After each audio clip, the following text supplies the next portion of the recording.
Hello everybody, and today we're going to be doing a review of the Corsair Katar Pro XT wired gaming mouse.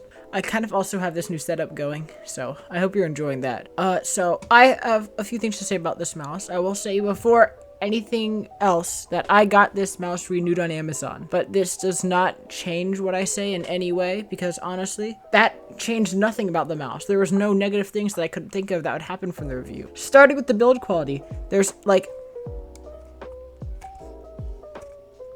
I'm squeezing very hard, and there's like no sound coming from this. Even after, again, I got it renewed. It feels great. It has that kind of like grainy feel, even more than on the Saber mouse.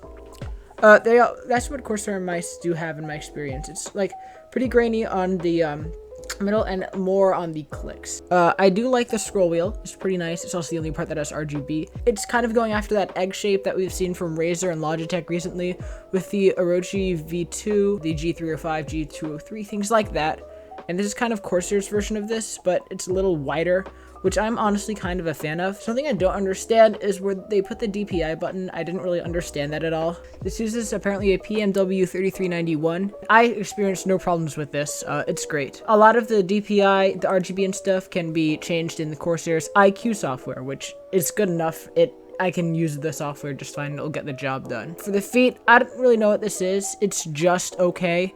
There's some on the top and some on the bottom. I think it's fine. Moving on to the cable, it is not that good. Like, it's almost as bad as just like a rubber cable. It's not flexible at all. I did not like this at all. This is, I believe, by the way, like a $30 mouse. I got this for $20, obviously renewed, but again, just not good. The Razer Viper Mini, which is cheaper than that, has a way better cable than this crap. As always, on all the Corsair mice that I've owned, right here, it says kind of like the name of the mouse. This one says KTXT for Katar XT. I don't even know what it stands for, like extreme, who knows. Even though the other Katar Pro or whatever is wireless, I don't know why XT would make it like this.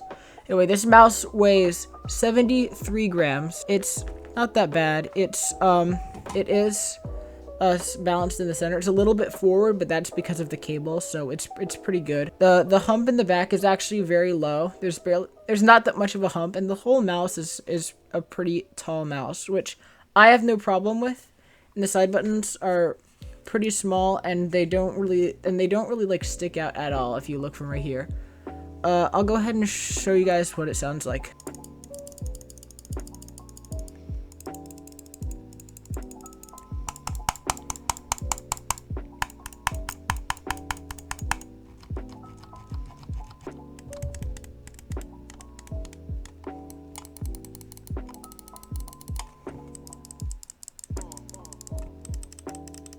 Going more into those side buttons, they're pretty mushy. There's a little bit of pre-travel, and there's a lot more post-travel. You can't really notice it because it's so far into the mouse.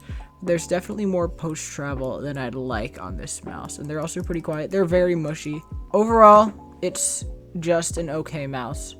I wouldn't go out of your way to buy this, honestly. At this price point, you should just get a Viper Mini or a G203. This is kind of a G203 competitor. A G203 is a better bet than this. It has better RGB. It has better build quality. The side buttons aren't as mushy. If I pull mine out right now, I would definitely get this over this. This is just a better mouse. It's a lot more snappy with the clicks. The scroll wheel feels a little better. The clicks feel honestly about the same. I kind of like Corsair's clicks a little more. That's literally the only thing. I think that wraps it up. So thank you for watching, and I'll see you around.